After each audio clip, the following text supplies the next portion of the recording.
Naniniwala ba kayo na ang nag-comment ng post na 'to is salon owner din, 'no?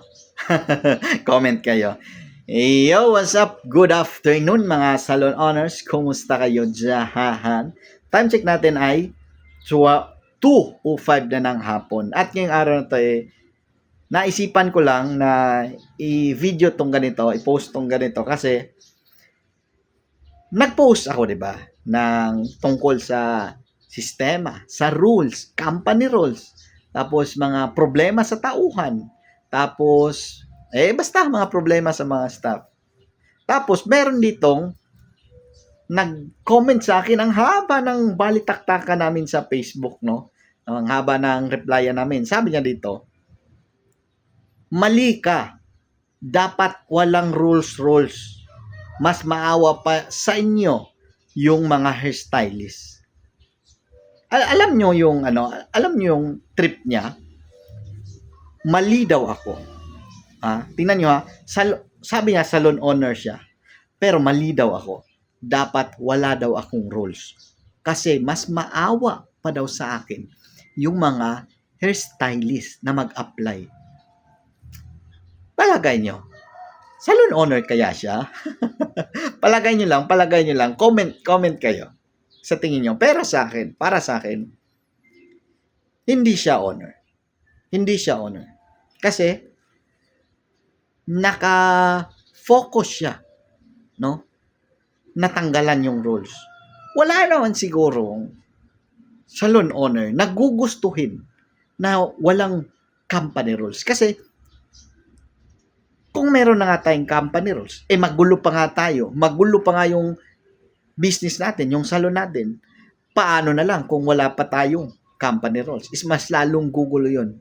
At ayon sa kanya, meron siyang 500 na staff. Meron siyang 500 na staff.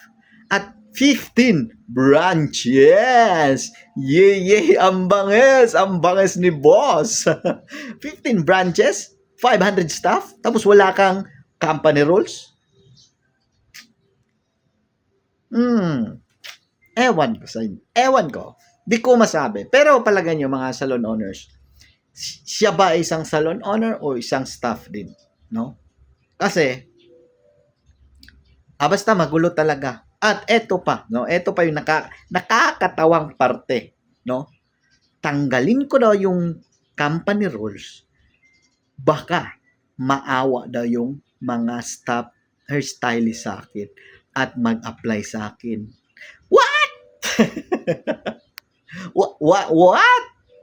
Grabe naman yung trip mo, ha? Ano bang trip yan? Anong trip mo ba? Tanggalin ko yung company rules. Walang rules. At baka maawa pa yung stylist sa akin para mag-apply sila. Ewan, di ko maintindihan. Ganyan ba kayong mga salon owner? Ganyan ba kayo? Nagmamakaawa din ba kayo sa mga staff, mga stylist nyo para mag-apply sila sa inyo? Sagot! Kakadiri kayo. Kayo yung may-ari ng business tapos nagmamakaawa kayo para mag-apply sila sa inyo. Ewan ko na lang sa inyo. Basta ako, hindi ko yan gagawin. Kasi, ano nangyari dyan? Ikaw yung may-ari. Ikaw pa yung nagmamakaawa. Parang, ikaw yung tauhan sa sarili mong business. Ikaw yung mag-a-apply para sa kanila na mag-apply sila para sa business mo.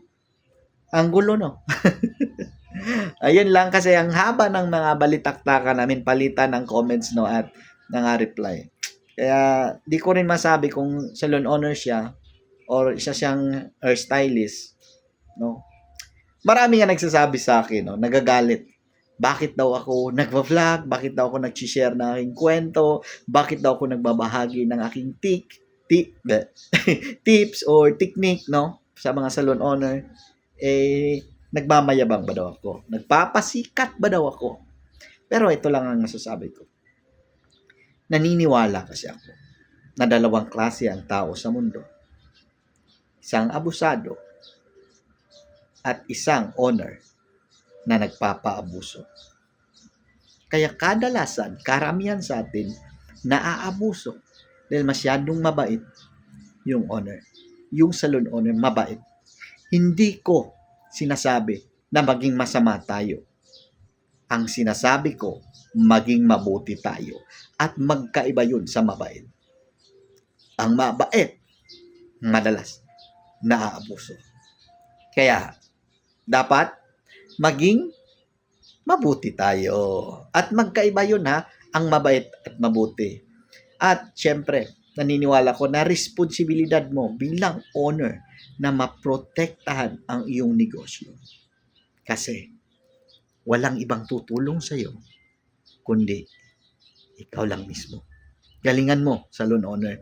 Galingan mo na lumaki pa yung negosyo, na kumita pa yung negosyo at hindi ka maaabuso. Alalahanin nyo, tayo yung sumugal dito. Tayo yung pumusta. Di ba? Tayo yung nangutang para siyempre makapagbigay tayo ng trabaho. Para, di ba, kumita tayo. At yung sa usapang pagyaman, siyempre yayaman tayo, automatic dyan. Basta galingan natin. Kaya trabaho mga saloners. Bye-bye! Magandang hapon.